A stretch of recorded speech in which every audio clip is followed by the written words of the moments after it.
তিনজনের একটা পার্টি তার নারী সহকর্মী তার কাছে নিরাপদ নয়। আমরা 80-র দশকে যখন ছাত্র রাজনীতি করি, আমাদের মেয়েরা কেউ হলে থাকতো, আর বেশি রাত হয়ে গেলে 10টার পর হলে তাদের বাসায় তাদেরকে পৌঁছে দিতে হইতো। হয়তো সবচেয়ে জুনিয়র একটা ছেলেকে ডাইকে বলছে, যাও তোমার এই আপুকে বাসায় পৌঁছাই দিয়ে আসো।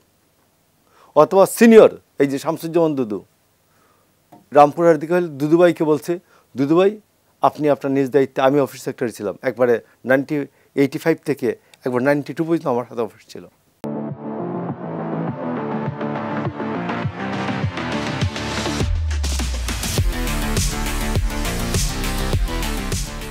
ম্যাডাম যাওয়ার পরে আমাকে বেরোতে হতো। তো আমরা তো সবাইকে ডিসপোজাল, মেয়েরা যদি কেউ আটকা পড়ছে থাকছে যে ওই দিন কোনো কর্মসূচির কারণে, তাদেরকে আমরা বাড়ি পাঠাইছি।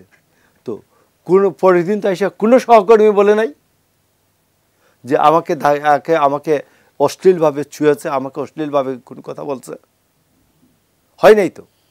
তো এনসিপি হচ্ছে কেন আর গলা উঁচিয়ে কথা বলে যে লজ্জা শরমের বালাই নাই, যে তার সহকর্মী তিনজনের একটা পার্টি তার নারী সহকর্মী তার কাছে নিরাপদ নয়।